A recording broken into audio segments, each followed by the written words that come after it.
IAS institute నిర్వహిస్తున్న all India scholarship exam pass అవ్వండి. 2 years ఫీజులో 50% మాత్రమే పే చేయండి.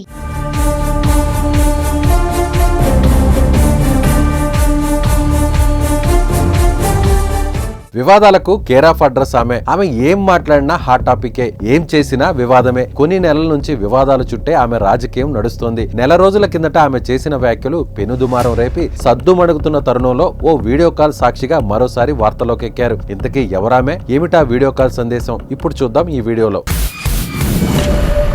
టైం బాగలేకపోతే అరటిపండు తిన్నా పన్ను విరుగుద్ది అనే సామెత గుర్తుంది కదా. ప్రస్తుతం ఇది సరిగ్గా తెలంగాణ మంత్రి కొండా సురేఖకు సరిపోతుందనే చెప్పాలి. నిన్న మొన్నటి వరకు నటుడు నాగార్జున, మాజీ మంత్రి కేటీఆర్ విషయంలో వివాదాస్పద వ్యాఖ్యలు చేసి కోర్టు మెట్లు ఎక్కిన కొండా సురేఖ తాజాగా మరో వివాదంలో చిక్కుకున్నారు. కొండా సురేఖ ఓ మహిళ మధ్య జరిగిన సంభాషణ తాలూకు వీడియో ఇప్పుడు నెట్టింట్లో తెగ వైరల్ అవుతుంది.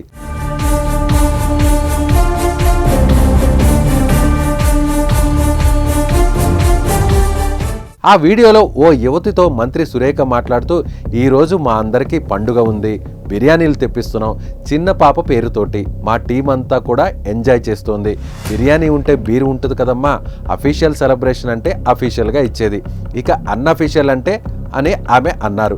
అలా మరో వీడియోలో ఎవరు ఎక్కువ డ్యాన్స్ చేస్తే వాళ్లకు మందు ఎక్కువ అని మంత్రి చెప్పడం ఉంది. అయితే ఈ వీడియోలను ఎవరో సోషల్ మీడియాలో పెట్టడంతో వైరల్గా మారాయి. దీంతో కొండా సురేఖపై నెటిజన్లు మండిపడుతున్నారు. దేవాదాయ శాఖ మంత్రి ఇలా బీరు బిర్యానీ పార్టీ చేసుకోవడం ఏంటని ప్రశ్నిస్తున్నారు. సో మరి మీరేమంటారో కామెంట్ చేయండి.